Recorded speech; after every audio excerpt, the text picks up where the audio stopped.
বাস্তব লাইফে প্রীতম নীলার পিছে ঘুরেছিল, বাট ক্যারেক্টারে নীলা প্রীতমের পিছে ঘুরছে। 3 থেকে 4 দিন সময় লেগেছে ক্যারেক্টার থেকে বের হতে। তসবির প্রেমী আছে, মানে প্রীতমের প্রেমী আছে, ফার্স্ট লাভের প্রেমে আছি। আমাদের সব থেকে ইম্পর্টেন্ট ব্যাপার যেটা, সেটা হচ্ছে কি ক্যারেক্টারটাকে বিলিভ করা বা বিশ্বাস করে হচ্ছে কি ডেলিভারি দেওয়া, যেটা আমার জন্য একটা বিগ টাস্ক ছিল। যে কিভাবে বিশ্বাস করতে হয় সেটার সাথে আসলে আমি পরিচিত ছিলাম না। তো ভাইয়া আমাকে বলেছে যে বিশ্বাস করো, ডেলিভারি দাও, বা ওই ক্যারেক্টারটাকে তোমার বুঝতে হবে, জানতে হবে, বা ও কিভাবে ফিল করে, বা ও কিভাবে চিন্তা করে, ও মন খারাপ করলে কি করে, ওই জিনিসগুলো তুমি আনো। কিন্তু যেটা নীলা না, মানে নামটা নীলা, কিন্তু অ্যাকচুয়াল লাইফে নীলার সাথে কিন্তু ওই নীলার অনেক ডিফারেন্স আছে। তো ওই জায়গাগুলো থেকে আমার মনে হয়েছে যে অনেক হার্ডওয়ার্ক আমারও করতে হয়েছে। অলসো আমি যখন পুরো প্রজেক্টটা শেষ করেছি, আমি বের হতে পারছিলাম না ক্যারেক্টারটা থেকে। আমার দেখা যাচ্ছে যে বাসায় হচ্ছে কি আমার একটু চিড়চিড়া মেজাজ হয়ে যাচ্ছিল, বা আমি হচ্ছে কি একটু স্যাড ছিলাম। অনেক এত লম্বা সময় একসাথে সবার সাথে শুটিং করে আসার পরে আসলে ডিফারেন্ট, আবার বাসায় আসার পর সব নিরিবিলি পরিবেশ।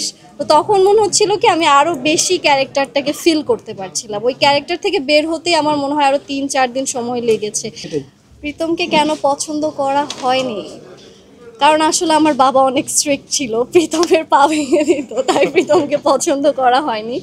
কিন্তু আমি যেটা বললাম যে বাস্তব লাইফের আর আমার ক্যারেক্টারের প্রীতমের ডিফারেন্স এটাই যে ক্যারেক্টারে যেই প্রীতম, সেই প্রীতম মনে হয় এখন সোসাইটির সব জায়গাতে আমরা দেখতে পাই, একটু প্লে বয়, একটু দুষ্টু, একটু মেয়েদের সাথে হুম হুম হুম, আর মেয়েটা হচ্ছে গিয়ে খুবই ইনোসেন্ট।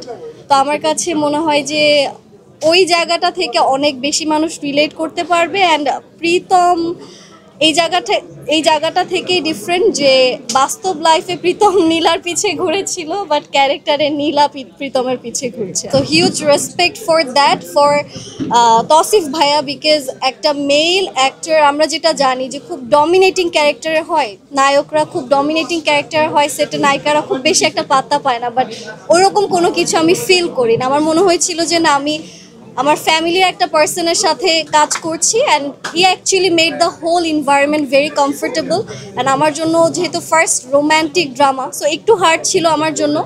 বাট দেখা গেছে যে অনেক সময় আমার অনেক শর্ট দেওয়ার কারণে দেখা যাচ্ছে যে ভাইয়া নিজের ক্যারেক্টারটাতে ফোকাস করতে পারছিল না, but he never complained about anything. So I think that was actually best part of him. এই যে ফার্স্ট লাভে যখন তসবির প্রেমে আপনি পড়া শুরু করেন, সেই ক্যারেক্টার থেকে বের হতে কত সময় লেগেছে? 3 থেকে 4 দিন সময় লেগেছে ক্যারেক্টার থেকে বের হতে। তো আসার পর যখন ভাই আমাকে কল করলো, কি নীলা কি অবস্থা, যে ভাই আপনি ক্যারেক্টার থেকে বের হচ্ছেন, আমি এখনো বের হতে পারছি না, আমি এখন ওই জোনেই আছি, মানে এখনো তসবির প্রেমী আছে, মানে প্রীতমের প্রেমী আছে, ফার্স্ট লাভের প্রেমে আছি।